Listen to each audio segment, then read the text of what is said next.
Boa noite, pessoal. Tudo bem? Espero encontrá-los tudo bem, com saúde. Vamos nós para a nossa próxima aula. Hoje nós iremos tratar novamente sobre função linear aplicada, começando pela resolução dos exercícios da avaliação online 2. Então vamos lá.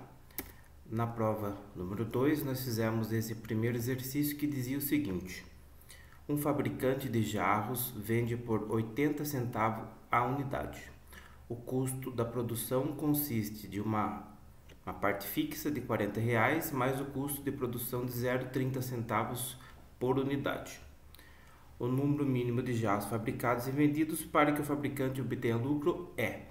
Nós devemos ficar bem atentos nesse exercício porque ele pede qual é a quantidade mínima de jarros que deve ser vendidos para que tenha lucro e não que tenha equilíbrio. Então, o que nós devemos fazer? A primeira coisa, nós montarmos as equações, as funções. Primeiro nós montamos a função custo, e a função custo diz o seguinte, que ele tinha 30 centavos, que era o custo variável, mais 40, que era o custo fixo. Então, a função custo nós montamos com 0,30Q mais 40. E esse produto era vendido, a 0,80 a unidade. Então, a minha receita fica 0,80Q. Diante disso, a gente tem que montar o break-even point. Descobrindo o break-even point, a gente sabe o ponto de equilíbrio. Então, um produto a mais do que o break-even point, a gente vai saber quanto ele está tendo lucro. Só que no primeiro momento, a gente vai fazer o break-even point, que é receita igual a custo. Fazendo receita igual a custo, vai ficar da seguinte forma: 0,80Q igual a 0,30Q mais 40. Aí eu passo 0,30Q para lá, subtraindo, então fica 0,80Q. Esse aqui vem para cá, ó, menos 0,30Q igual a 40. Logo, 0,80 menos 0,30, 0,50. Passo 0,50 para o lado de lá, se ele está multiplicando, ele vai para lá dividindo. Então, vai ficar Q igual a 40, que já estava lá, dividido por 0,50. 40 dividido por 0,50 vai me dar 80. Então, 80 é o meu ponto de equilíbrio. Se eu vender um produto a mais do que 80, eu vou estar tendo lucro. Então, a alternativa correta era que para obter lucro, ele deve vender no mínimo 81. Porque se eu vender 80, eu não vou estar tendo nem lucro nem prejuízo. Então, essa era a pegadinha do exercício. Não posso falar que vendendo 80 estou tendo lucro. 80 estou tendo ponto de equilíbrio. Então, para ter lucro, eu preciso vender pelo menos 81. Essa era a resposta, que era a alternativa D. Vamos para o 2 agora. O 2 dizia o seguinte: um produto, quando comercializado, apresenta as funções custo e receita dadas, respectivamente. O custo era 6Q mais 80 e a receita 10Q, onde Q é a quantidade comercializada, que se supõe que será a mesma para o custo e receita. Qual a função lucro e qual o valor do break-even point? Como nós sabemos, lucro é receita menos custo. Então, a receita vai ser 10Q, que o exercício já deu, menos o custo, que é 6Q, vai 180. Então, fica como lá? 10Q menos. Esse menos aqui na frente do parênteses, ele vai trocar o sinal tanto desse 6Q quanto desse 180. Então, vai ficar 10 menos 6Q e menos 180. 10Q menos 6Q, 4Q. 4Q menos 180. Essa é a minha função lucro. Agora, a gente vai partir para o break-even point. Break-even point é receita igual a custo.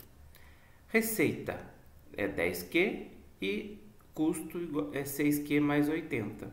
Passo 6 para o lado de lá. Se ele está mais, a hora que ele vai para lá, ele vai menos. Vai ficar 10Q menos 6Q igual a 180. 10Q menos 6Q vai me dar 4Q. 4Q igual a 180. Passo 4 para lá dividindo. Vai ficar como? Q igual a 180 dividido por 4, que vai me dar 45. Então, o meu break-even point fica 45.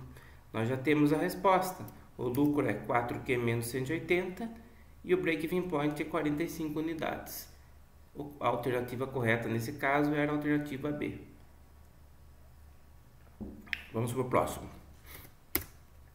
O próximo era o exercício 3. O 3 dizia o seguinte: um comerciante compra objetos ao preço unitário de R$ 4,00, gasta em sua condução diária R$ 60,00 e vende cada unidade a R$ 7,00. Expresse a função custo, a função receita e o break-even point. Então vamos lá. Primeiro, a função custo. Nós temos que a parte variável é 4, porque ele vende, olha lá, um comerciante compra objetos ao preço unitário de 4, ou seja, ele gasta R$ 4,00 por unidade. Então a parte variável é 4, então 4Q mais 60, que é quanto ele gasta parte fixa. Então a minha função custo fica 4Q mais 60. E ele vende cada unidade por 7. Então esse é o preço de venda. Então a minha receita fica 7 vezes Q. Aí ele pede para a gente montar a função custo, que está aqui, a função receita, que está aqui, e agora só falta o break-even point. Break-even point é receita igual a custo. Então vai ficar 7Q igual ao custo, que é 4Q mais 60. Passo 4Q para lá subtraindo, vai ficar 7Q menos 4Q igual a 60. 7Q menos 4Q vai me dar 3Q igual a 60. O 3 está multiplicando, pode ir para lá dividindo, então vai ficar Q igual a 60 dividido por 3, logo o Q vai ser 20. Então a alternativa correta aí era a alternativa C, que dava como resposta função custo 4Q mais 60, função receita 7Q e o break-even point igual a 20 unidades. Perfeito, gente? Esses foram os exercícios da avaliação online 2. Hoje a gente vai continuar com os exemplos de função linear aplicada, só que eu vou trazer para vocês exemplos novos, né? Exemplos diferentes, para que a gente possa cada vez mais se aprofundando sobre a função linear aplicada. O exemplo que eu trago hoje ele tem a ver com relação à logística, né? Toda vez que a gente vai fazer um transporte de algum produto, nós devemos analisar bem qual é a melhor opção desse transporte, qual o custo menor. E o caso diz o seguinte: a seguir, uma questão de logística, que é a aplicação do estudo das funções afim. O custo de transporte de uma carga por ferrovia é composto de uma quantia fixa de 10.000 mais 500 por quilômetro rodado. A mesma carga transportada por rodovia tem um custo fixo de 6.000 mais 600 por quilômetro rodado. Aí eu vou montar as minhas funções custo. Primeiro, a função custo. Aqui vão as perguntas primeiro. O que ele pergunta na letra A? Qual será o custo de transporte por ferrovia, se rodar 10 km? Qual será o custo de transporte por rodovia, se rodar 10 km também? E a partir de quantos quilômetros o transporte por rodovia se tornará mais caro do que por ferrovia? Diante disso, vamos para a letra A primeiro. Letra A, a gente vai montar a função custo por ferrovia. Por ferrovia, ele diz que tem um custo fixo de 10.000 mais um custo variável de 500 por quilômetro rodado. Então, como que vai ficar o custo por ferrovia? 500, que é a parte variável, vezes Q, que é a quantidade, mais 10.000, que é a parte fixa. Ele quer saber na letra A qual que seria o custo se eu rodasse 10 km. Então, o que eu faço? Eu pego 10, o que é o 10? O 10 é a quantidade de rodada. Eu coloco 10 no lugar do Q, aqui, ó. Então, vai ficar como? 500 vezes Q, olha lá, 500 vezes Q mais 10.000. Calculando aqui vai dar 500 vezes Q, 5.000, 5.000 mais 10, 15.000. Então, o custo para eu rodar 10 km por ferrovia seria de 15.000. Vamos ver agora o custo para rodar 10 km por rodovia. A função da rodovia vai ficar 600Q mais 6.000, porque o custo fixo era 6.000 e era R$600 por quilômetro rodado. Então, lá vai ficar 600 vezes Q mais 6.000. Rodando 10 km, como que seria?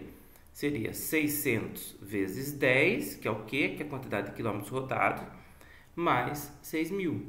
Então, vai ficar como? 600 vezes 10 vai me dar 6.000 mais os 6.000, que é o parte fixa. 6.000 mais 6.000, vou totalizar R$12.000. que eles iam cobrar para 10 km por rodovia. E para finalizar, ele perguntava na letra C, a partir de quantos quilômetros rodados o transporte por rodovia se tornará mais caro do que por ferrovia. Então, o que eu faço? Eu pego a função o custo por rodovia, que é o CR, a gente já montou a função custo, eu falo, o CR, quando o CR, que é o custo por rodovia, é maior que o CF, que é o custo por ferrovia. Aqui está representando bem o que ele pede na letra C. Olha lá. Quando que o custo por rodovia vai ficar maior do que o custo por ferrovia? Não deixa de ser um break-even point, não é verdade? Só que em vez de colocar sinal de igual, vou colocar um maior aqui no meio, porque ele quer saber quanto que o custo por rodovia vai ser maior do que o custo por ferrovia.